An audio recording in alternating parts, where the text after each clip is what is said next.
fillimisht zotëri Kastrati. Përshëndetje juve. Atëherë mund na thoni më shumë për shikuesit se pse është kaq shumë i rëndësishëm ky ushtrim që këtë herë Kosova është një koqire? Po, fillimisht unë e vlerësoj si datë historike, datë shumë e shënuar për arsye që Kosova për herë të parë është një koqire, një ushtrimi kaq të madh, siç e dimë marrin pjesë 28 apo 29 shtete mbi një numër 25.000 ushtarë gjithsej. Forca e Sigurisë Kosovës jo vetëm që është një koqire këtu në territorin e Republikës Kosovës, por ajo sipas informacioneve që unë kam do të zbarkoj në 3 shtete në rajon, Maqedoninë e Veriut, Shqipëri dhe në Kroaci, edhe në Maltëzi, dhe për atë arsye duke parë në vazhdimsi që nga pas viti 2020-2022 që Rusia gjithmonë ka pas tendenca për ta destabilizuar pjesën e Ballkanit Perëndimor nëpërmjet Serbisë, duke pas parasysh që vitin 2023 Kosovë ka ndodhur një akt terrorist, vitin e kaluar ka pas një sulm tjetër mbi objektet vitale të Republikës Kosovës dhe në rrugë sipër të ngritjes kapaciteteve operacionale të forcat armatosura të Republikës Kosovës, atëherë është shumë e rëndësishme sepse FSK-ja me këtë ushtrim do të fitoj shumë, do të fitoj eksperiencë, do të merr provoja në ndërvepreshmërim apo interoperabilitetin me gjitha shtetet e NATO-s që marrin pjesë këtë ushtrim dhe jo vetëm sepse edhe ka dhe shtetet jo të NATO-s që marrin pjesë me partnerët të tjerë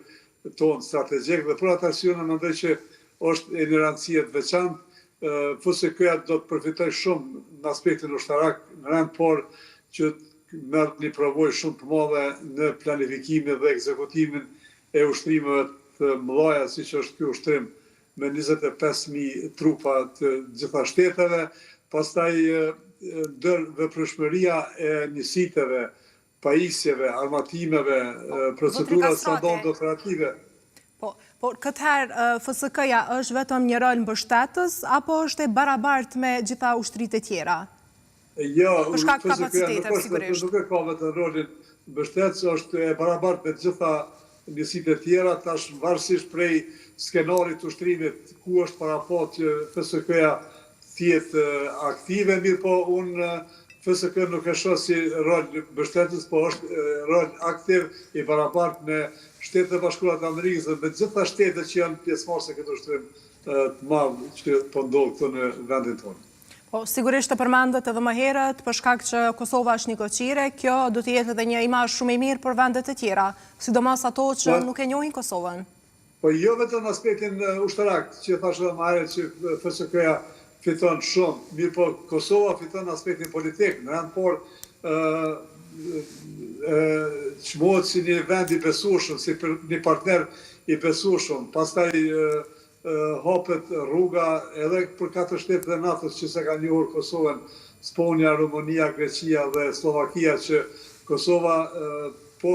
i bashkangjitet apo po bëhet pjesë e arkitekturës sigurisë jo vetëm rajonale, po edhe globale. Shohim që Kosova edhe në aspektin ushtarak mundet me eksportuar siguri, mundet me marrë pjesë edhe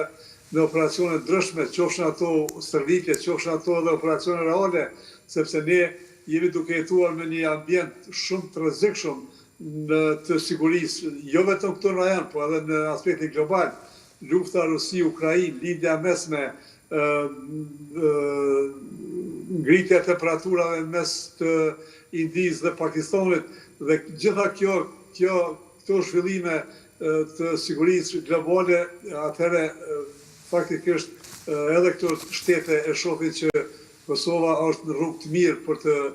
të qenë një antar i fuqishëm, një antar i besueshëm i NATO-s dhe unë mendoj që me një diplomaci më të fuqishme se që kemi pasur 4 vitet e kaluara në qeverinë e ardhshme, mendoj që Kosova shumë shpejt mundet edhe me hap rrugën për antarësuar në NATO. Po, pra më e rëndësishmja është që ky ushtrim do t'i ndihmojë Kosovës që të jetë sa më afër NATO-s.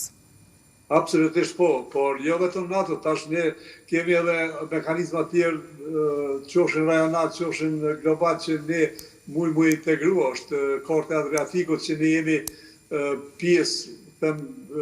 si vëzhgues që do vite, pastaj është partneriteti përpos dhe mekanizma tjerë, po unë mendoj që kjo ushtrim dhe kjo besueshmëri ndaj Kosovës, unë mendoj që i hap rrugë shumë serioze Kosovës që të drejt anëtarësinë në NATO. Për shkak që po themi që është një ndër ushtrimet më të mëdha ndërkombëtare, sa e përgatit kjo Kosovën që t'i bëj ballë edhe rrezikut ose emergjencave të cilat mund të vinë? Po unë mendoj që forcat tona të armatosura janë jashtëzakonisht profesionale, janë shumë të përgatitura me këto kapacitete që i ka momentalisht, mirë po, a jemi akoma aty ku duhet me konë, nuk jemi. Arsyeja është që na kemi filluar, Kosova, FSK-ja ka filluar vitin 2018,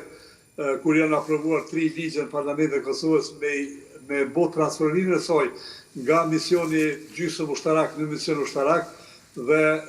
për të ardhur deri te 2 faza ka përfunduar, tash ka filluar faza e tretë. Faza e tretë është më kushtueshme, tash duhet rritur kapacitetet e mbrojtjes kundërajrore, kapacitetet anti-blend, kapacitetet e artillerisë tron, pastaj kapacitetet ajrore që janë helikopter dhe pajisje dhe gjëra tjera që janë shumë të kushtueshme. Unë mendoj që me 2% të brutë të prodhimit vendor, sa është buxheti i forcës sigurisë, është i pamjaftueshëm për të arritur ato qëllimet finale që kemi. Dhe unë shumë herë nëpërmes mediave ndryshme kam rekomanduar fuqishëm që qeveria që vjen tash pas krijimit të institucioneve, shpresoj shumë shpejt, duhet që të investoj shumë më shumë se që është duke investuar, jo 2, por diku deri 6% i nevojitet kësaj force që në 3 vjet të ardhshme kjo forcë të jetë plotësisht operacionale dhe të kryet gjitha detyrimet bazuar në kushtetutë dhe ligj. Provojën e kanë tash me këto ushtrime, European Defender 23 dhe 25 dhe ushtrimet që vinë në vazhdimsi, unë mendoj që forcat tona të armatosura do të jenë tafta të kryejnë gjitha detyrimet që dalin nga kushtetuta, nga ligjet, po edhe gjitha kërkesat që do të drejtohen drejt saj nga institucionet qendrore dhe lokale. Zotëri Kastrati, a ndryshon diçka Defender nga vitet e kaluara, çfarë dihet deri më tani? Sa ditë do të mbahet? Ajo që e pa më herët është se do mbahet në Gjakov, apo jo? Ky ushtrim do të bëhet deri me 9 qershor. Në Gjakov është faktikisht komanda kryesore e rajonale. Këto 4 shtete, Kroaci, Malzi, Maqedoni e Veriut dhe Kosovë, aty është komanda ose post komanda si e quajmë ne ushtarak, nga aty do të koordinohet çdo gjë dhe kjo përveç se pjesëtarët e forcave tona të armatosura marrin eksperiencë në ndërvepreshmëri me shtetet e NATO-s, oficerët madhor të kësaj force do të marrin përvoja të jashtëzakonshme edhe në ekzekutimin e këtij ushtrimi, sepse do të jenë aty afër, do të marrin përvojat nga oficerët dhe stafi i lartë i Shtetit Bashkuar të Amerikës dhe shtetet tjera që do të jenë pjesëmarrëse në këtë komandë dhe në ekzekutimin e ushtrimit në përgjithësi. Zotëri Kastrati, për shkak që është ushtrim shumë i madh, atëherë e dim parafërsisht se sa kohë nevojitet FSK-s që të bëhet gati për këtë ushtrim kaq të madh? Para përgatitjet kanë filluar shumë më herët. Kanë filluar shumë herët. Sot ka filluar ekzekutimi i këtij ushtrimit. Unë mendoj që jo më pak se një vit i duhet gjitha forcave, gjitha shteteve që kanë përgatitur kontingjentet e tyre për të marrë pjesë këtë ushtrim, kanë qenë urdhri paralajmërues apo para përgatitur është dhënë shumë më herët. Sot herët në gjesën e besoj që i ka dhënë urdhën ekzekutiv që ushtrimi duhet filloj dhe skenaret, ato konceptet, gjitha pajisjet, çka kanë më përdorë, armatimet, personeli, kanë qenë në lëvizje që nga sot dhe deri me 9 qershor, sigurisht që unë e pres që të përfundoj ky ushtrim suksesshëm,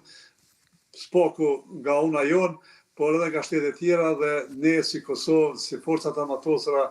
të morëm një eksperiencë të jashtëzakonshme që do të na nevojitet ardhmen që të ballafaqohemi me situata ndryshme. Mirë, zotëri Kasrati, faleminderit shumë për kohën dhe që ishit sot bashkë me ne. Ishte kënaqësi, faleminderit juve.